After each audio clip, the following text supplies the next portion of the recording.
ናይ ኣምላኽ ፍትሃውን ኣቦ ጽኑዕ እምነትን እናተባህለ ብዛዕባ ዝፍለጥን ሓደ ቆልዓ ንምውላድ 24 ዓመታት ዝኣክል ብትዕግስቲ ዝተጸበየን እግዚአብሔር ውሉድኻ ሰውዓለይ ኢሉ ኣብ ዝፈተኖ ሰዓት ብተኣዛዝነት ንኣምላኹ ዝተኣመነን ስላሴ ዝኣክል ኣብ ገዝኡ ኣትዩ ከተኣናግድ ዝተዓደለን ቅዱስ ኣቦ አብርሃም። ሰላም ዝኸበርኩም ተኸታተልቲ ዳያመንድ 21 ሚድያ ሎም መዓንቲ ድማ ብዛዕባ እቲ ለጋስን ፈታዊ እግዚአብሔርን አብርሃም ናይ ህይወት ታሪክ ክንርኢ ኢና። ቅድሚኡ ግና 96.9 ሚእታዊ እትኾኑ ተኸታተልትና ሰብስክራይብ ከይገበርኩም ከም እትርእዩ ዩቲዩብ ይነግረና። ስለዚ ድማ ዝኸበርኩም ተኸታተልቲ ንቪድዮና ላይክ ንቻናልና እውን ሰብስክራይብ ብምግባር ንክትጅምርዎ ብትሕትና ነተሓሳስብ። ቅድሚ ልደተ ክርስቶስ ማለት እውን 2100 ዓመታት ንድሕሪት ኣብ ምድሪ ከላውድያን ዑር ኣብ ዝተባሃለት ከተማ ዝነብር ታራ ዝስሙ ሰብ ነበረ። ታራ አብራም ናኮርን ሃራን ዝተባሃሉ 3 ኣወዳት ደቂ ነይሮምዎ። ካብቶም 3 ደቂ እውን እቲ ሓደ ሃራን ገና ኣብ ከላውድያን እናሃለው ኣብ ቅድመ ኣቦኡ ይመውት። እቶም ዝተረፉ 2 ደቁ አብራምን ናኮርን ድማ ሰበይቲ የእትዉ።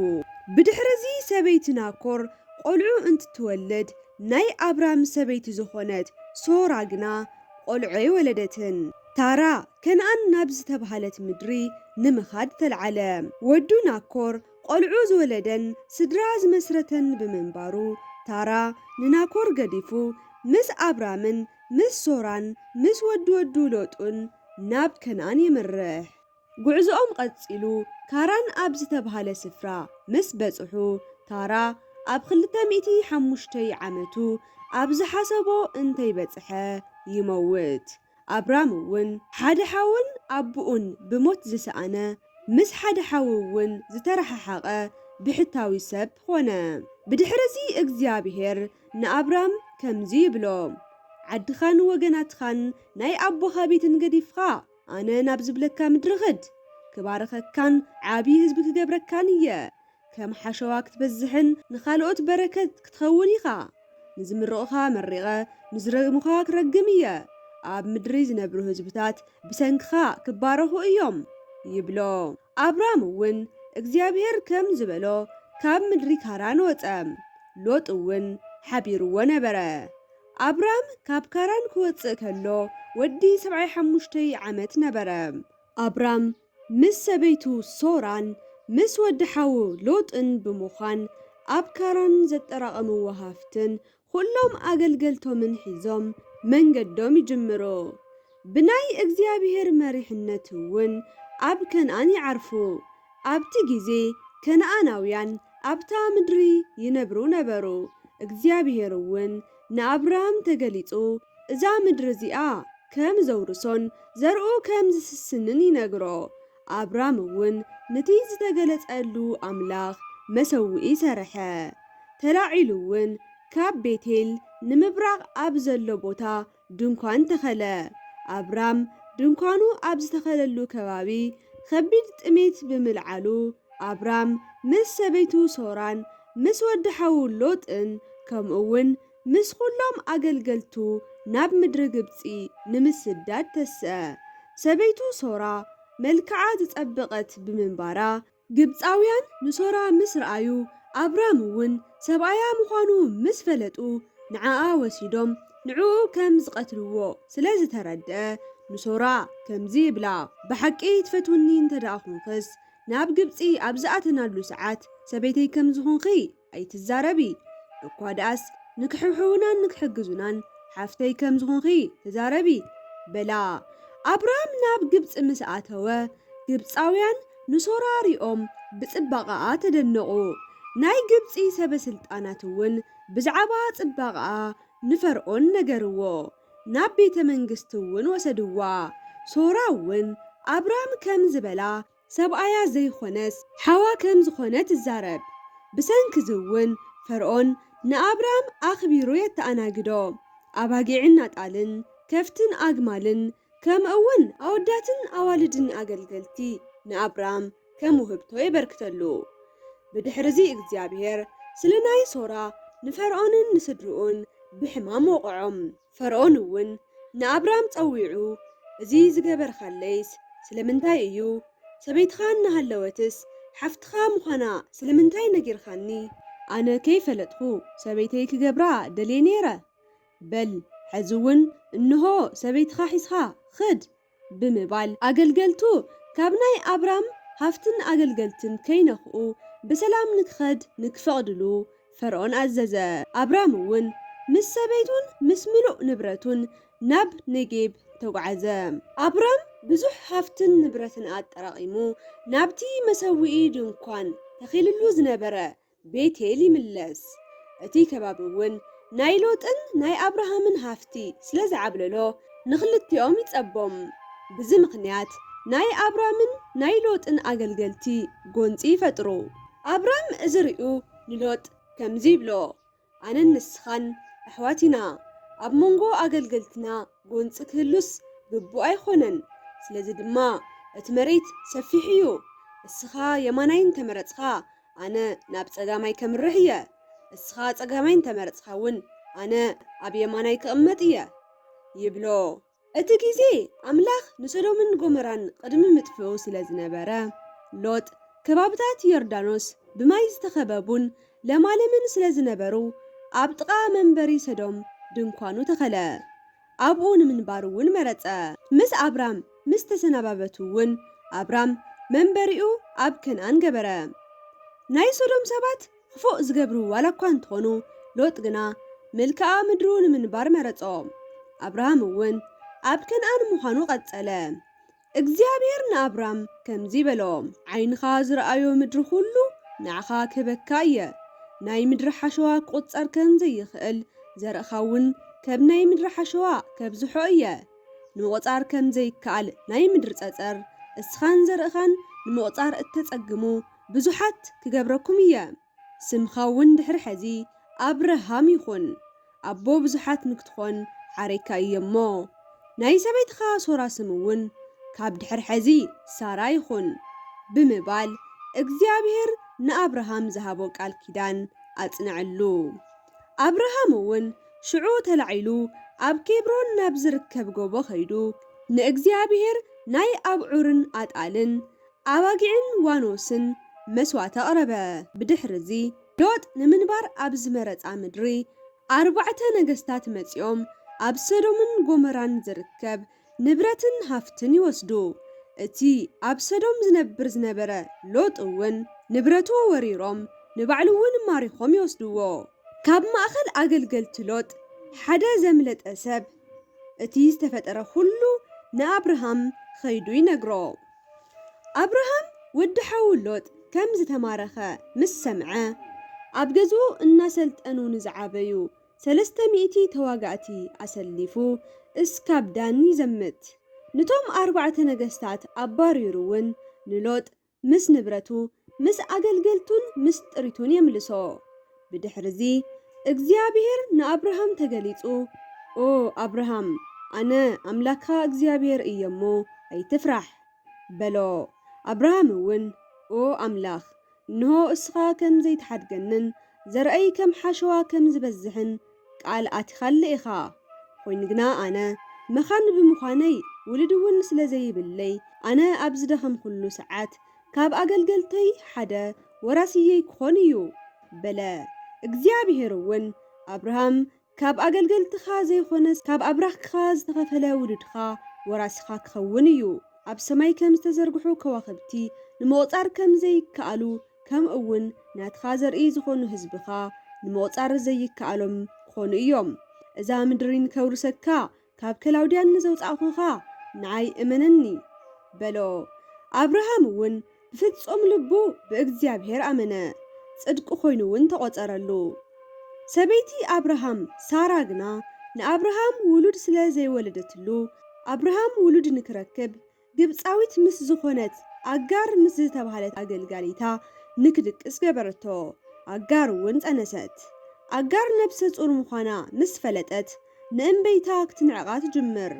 ብዚ ምኽንያት ካብ ናይ ሳራ ገዛ ወፂያ ኣብ ምድረ በዳ ጉዕዞ ትጅምር። ኣብ መንገዳ እናሃለወት እውን ናይ እግዚአብሔር መልአኽ ንኣጋር ይግለጸላ። እቲ መልአኽ እግዚአብሔር ኣምላኽ ብሕትውናኽን መረረትኽን ርኢ እዩ፣ እቲ እትወልድዮ እውን ብዙሕ ህዝቢ ክገብሮ እዩ፣ ሕዚ ግና ናብ እምበይትኺ ሳራ ተመለሲ ይብላ። ኣጋር እውን እቲ ዝርአየኒ ርእዮ ክትብል ኤልሮኢ በለት። ናይቲ ከባቢ ስሙ እውን ብኡ ተሰየመ። ብድሕሪኡ ኣጋር ንኣብርሃም ወዲ ወለደትሉ፣ ስሙ እውን እስማኤል ኢሉ ሰየሞ። እስማኤል ኣብ ዝተወለደሉ ጊዜ ኣብርሃም ዕድሚኡ 86 ነበረ። ዕድሚኡ 99 ኣብ ዝኾነሉ ሰዓት ድማ እግዚአብሔር ተገሊጹ ከምዚ ይብሎ፣ ኣነ ኤልሻዳይ ኣምላክኻ ኣብ ቅድመይ እንተተመላለስኻስ ኣብ ማእኸልና ዘሎ ቃል ኪዳን ከጽንዖ እየ በሎ። ኣብርሃም እውን ብገንበሩ ተደፊኡ ይሰግድ። እግዚአብሔር ኣባኻን ብድሕሪኻ ኣብ ዝመጹን ማእኸል ክርከብ እየ፣ ብእንግዶት እትነብረላ ከነኣን እውን ንርስትኻ ከበካ እየ። ኣባይን ኣባኹምን ዘሎ ኪዳን ክትሕልውዎ ኢኹም፣ እቲ እትሕልውዎ ኪዳን እውን ግርዘት እዩ። ኪዳነይ ዝሕሊ ኩሉ ክግረዝ ኣለዎ። እቲ ዝመጽእ ትውልድ እውን ወዲ ዝኾነ ኩሉ ኣብ ሻምናይ መዓልቱ ይገረዝ፣ ከምኡ እውን ኣብ ገዛኻ ዝተወለደን ብባርነት ዝተገዝአን ኩሉ ይገረዝ። ብስጋኹም ዝፍጸም እዚ ቃል ኪዳን ናይ ዘለኣለም ኪዳን ክኸውን እዩ። ብድሕሪ እዚ እግዚአብሔር ከምዚ በሎ፣ ድሕሪ ሕዚ ሶራ ኢልካ ኣይትጸውዕ እያ፣ ንዝበልኩኻ ሰበይትኻ ሳራ እውን ክባርኻ እየ፣ ኣደ ብዙሓት እውን ክገብራ እየ፣ ሳራ እውን ንዓኻ ወዲ ክትወልደልካ እያ በሎ። ኣብርሃም እዚ ምስ ሰምዐ ብገንበሩ ተደፊኡ ንእግዚአብሔር ሰገደ። ቀጺሉ ኦ ኣምላኽ እታ 90 ዓመታ ዝሓለፋ ሳራስ ክትወልድ ይከኣላ ዶ ኮይኑ እኳ ዳስ ንእስማኤል ንክትባርከለይ ክልምነካ በለ። እግዚአብሔር እውን ኩሉ ዝኽእል ኤልሻዳይ ኣምላክኻ እዚ ከም ዝገብረልካ እመን፣ ሰበይትኻ ሳራ ወዲ ትወልደልካ እያ፣ ስሙ እውን ይስሐቅ ክትብሎ ኢኻ። ብዛዕባ እስማኤል እውን ጸሎትካ ሰሚዐ ክባርኾ እየ፣ ኣቦ 12 ሓለቓታት እውን ክኸውን እዩ። ኮይኑ ግና እቲ ዘለኣለማዊ ኪዳነይ ምስቲ ሳራ እትወልዶ ቆልዓ ኣብ ዓመቱ ክፍጽም እየ በሎ። ኣብርሃም እውን ምስ ኣምላኽ ድሕሪ ምዝርራቡ ንእስማኤልን ኣብ ገዝኡ ንዝተወለዱን ብገንዘቡ ንዝተገዝኡን ኩሎም ኣወዳት ንክግረዙ ገበረ። ኣብርሃም እውን ኣብ 99 ዓመቱ ተገረዘ። እስማኤል እውን ኣብ 13 ዓመቱ ተገረዘ። ሓደ ቀትሪ እውን ኣብርሃም ኣብ ደገ ኣፍ ድኳኑ ተቐሚጡ እናሃለወ እግዚአብሔር ይግለጸሉ። ኣብርሃም ቅንዕ እንትብል 3 ሰባት ረኣየ። ብቕልጡፍ ካብ ዝተቐመጠሉ ተሲኡ ናብቶም ሰባት ቀረበ። ናብ መሬት ተደፊኡ እውን ብገንበሩ ሰገደሎም። ከምዚ እውን በለ፣ ኦ ጎይታይ ኣብ ቅድሜኻ መጎስ እንተደኣ ረኺበስ ገዲፍኻኒ ኣይትኽድ። ቁሩብ ማይ ይምጻእልኹም እሞ ኣዕርፉ። ናባይ ናብ ባርያኹም መምጻእኹም ዘይተረፈስ እኽሊ በሊዕኹም ምስ ኣዕረፍኹም መንገድኹም ክትቐጽሉ በለ። ንሳቶም እውን ከም ዝበልኻዮ ግበር በልዎ። ኣብርሃም እውን ብቕልጡፍ ሳራ ናብ ዘለትሉ ድንኳን ኣትዩ 3 መስፈር ሓሩጭ ኣብ ኩዒ ቅጫ እውን ሰንክቲ በላ። ናብ ጥሪቱ ብቕልጡፍ ኸይዱ እውን ስጉኡ ጥዑይ ዝኾነ መሪጹ ንኣገልጋሊኡ ይህቦ። እቲ ኣገልጋሊኡ እውን ሓራሪዱ የቕርበሉ። ኣብርሃም እውን እቲ ዝተሰንከተ ቅጫን ርግኦን ምስቲ ስጋ ሓዊሱ የቕርበሎም። ኣብ ጥቕኡ እውን ደው ይብል። እሳቶም እውን ሰበይትኻ ሳራስ ኣበየላ ይብልዎ። ኣብርሃም መሊሱ ኣብ ውሽጢ ኣብ ድኳንላ ይብል። እግዚአብሔር እውን ድሕሪ ዓመት ብርግጽ ተመሊሰ ክመጽእ እየ፣ ሰበይትኻ ሳራ እውን ወዲ ክትወልድ እያ በሎ። ሳራ ብውሽጢ እቲ ድንኳን ኮይና እዚ ምስ ሰምዐት ኣብርሃምን ሳራን ኣብቲ ሰዓት ዕድሚኦም ደፊኡ ሸምጊሎም ብምንባሮም ሳራ ናይ ኣንስትነት ልምደይ ምስ ሓደገንን ጎይታይ እውን ምስ ደኸመስ እዚ ክኾን ይኽእል ዶ ኢላ ብልባ ሰሓቐት። እቶም ሰባት ክኸዱ እንትለዓሉ ናብ ከባቢ ሶዶም ተመልከቱ። እግዚአብሔር ከምዚ በለ፣ ኣብ ሰዶምን ጎመራን ዝስማዕ ዓውያት በዚሑ እዩ፣ ሓጢኣታቶም እውን ልዕሊ ዓቐን ኮይኑ እዩ በለ። ኣብርሃም እውን ናብ እግዚአብሔር እናቐረበ ከምዚ በለ፣ ብርግጽስ ንቶም ጻድቃናት ምስ ሓጢኣተኛታት ሓዊስኻ ዶ ክተጥፍኦም ኢኻ? ኣብታ ከተማ 50 ጻድቃን እንተሃለውስ ምእንትኦም ከይመሓርኻ ነቶም ጻድቃን ምስ ሓጣን ሓዊስኻ ክተጥፍኦም ዲኻ? ናይ ዓለም ፈራድስ ከምኡ ክገብር ድዩ ኢሉ ሓተተ። እግዚአብሔር እውን ኣብታ ከተማ 50 ጻድቃን እንተረኸብኩስ ዓለም ሙሉእ ምእንትኦም ክምሕራ እየ በለ። አብርሃም ሕዚ እውን ከም ዝበለ ኦ ጎይታይ ኣነ ንኣምላኸይ ክዘራርብ ዝተገብአኒ ይኹንኩን። ኮይኑ ግና ካብቶም 50 ጻድቃን እቶም 5 እንተዝብሱኸ ስለቶም ዝተረፉ እታ ዓዲ ክትምሕራ ዲኻ በለ። እግዚአብሔር እውን ኣብታ ዓዲ 45 ጻድቃን እንተረኸብኩስ ክምሕራ እየ በለ። አብርሃም እቶም ጻድቃን 4 ተዝኾንኸ በለ። እግዚአብሔር እውን ን40 ክብል ክምሕራ እየ በሎ። አብርሃም ቀፂሉ እቶም ጻድቃን 30 እንተዝኾንኸ ይብል። እግዚአብሔር እውን 30 ጻድቃን እንተዝረክብስ ኣይከጥፍኣን እየ ይብል። አብርሃም ኦ ጎይታይ ኣይትቆጥዐኒ እሞ እቶም ጻድቃን 20 ተዝኾንኸ ይብል። እግዚአብሔር እውን 20 ጻድቃን እንተሃለዉ እውን ምእንትኦም ክምሕራ እየ በለ። አብርሃም እውን ኦ ጎይታይ ሓደ ግዜ ደፊረ እየ እሞ ምናልባት እቶም ጻድቃን 10 እንተኾኑኸ በለ። እግዚአብሔር እውን ኣብታ ዓዲ 10 ጻድቃን ተዝረክብስ ምእንትኦም ኢለ ኣይከጥፍኣን እየ በሎ። አብርሃም እውን ምስ ኣምላኽ ድሕሪ ምዝርራቡ ናብ ገዝኡ ተመለሰ። ድሕሪ ውስን ግዜ እውን አብርሃም ጌሬራ ናብ ዝተባሃለት ቦታ ይጓዓዝ። አብርሃም ኣብ ጌሬራ ሳራ ሓፍቲ እያ ይብል ነበረ። ብሰንኪ እውን ናይ ጌሬራ ንጉስ ዝኾነ አቢሜሌክ ልኡኻት ሰዲዱ ንሳራ ይወስዳ። እግዚአብሔር እውን ንአቢሜሌክ ብሕልሚ ተገሊጾ እንሆ ብሰንኪ ዝወሰድኻያ ሰበይቲ ምዉት ኢኻ፣ እሳ ሰብኣይ ዘለዋ እያ በሎ። አቢሜሌክ እውን ኣይቐረባን ዝነበረ እሞ ከም ዝበለ ኦ ጎይታይ በደል ንዘይፈጸሙ ህዝብስ ተጥፍእ ድኾንካ? ሓፍተ እያ ዝበለንስ ባዕሉ ዶ ይኾነን? ሓዊ እዩ ዝበለትን እውን ባዕላ ዶ ይኾነትን? ኣነ እዚ ዝገበርኩስ ብቕኑዕ ልቦና እዩ በለ። እግዚአብሔር እውን ብሕልሙ ተገሊጹ እስኻ ብቕኑዕ ልቦና ከም ዝገበርካዮ ፈሊጠ እየ። ሕዚ ብቕልጡፍ ነቲ ሰበይቱ መልሰሉ ነቢይ ስለ ዝኾነ እውን ክጽልየልካ እዩ በሎ።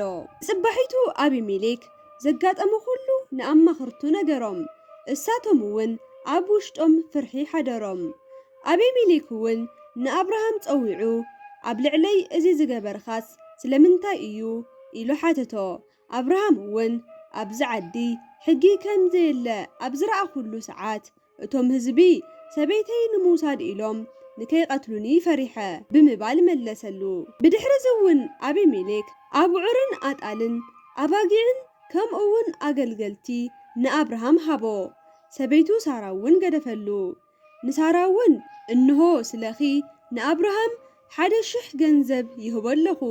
እዚ እውን ኣብ ልዕሊኺ ስለ ዝተፈጸመ በደል ካሕሳ ንክኾንን ኣገልገልትኽን ካልኦት ሰባትን ንዓኺ ዘይነኻእኹኺ ምዃነይ መረጋገጽን እዩ በላ። ብድሕሪ እውን አብርሃም ናብ ኣምላኹ እግዚአብሔር ስለ አቢሜሌክ ጸለየ። እግዚአብሔር እውን ንአቢሜሌክን ንሃገሩን ከምኡ እውን ንስድሩን መሓረሉ። ኣገልገልቲ አቢሜሌክ እውን ቆልዑ ወለዳ። እግዚአብሔር አቢሜሌክ ንሳራ ብምውሳዱ ኣብ ናይ አቢሜሌክ ገዛ ዝርከባ ኣንሽቲ ኩለን ማሕፀነን ዓፂዎ ብምንባሩ ድሕሪ እቲ ጸሎት ግና ማሕፀነን ስለ ዝተኸፈተለን እዩ። እግዚአብሔር ብቃሉ መሰረት ንሳራ ዝኣተወላ ቃል ፈጸመ።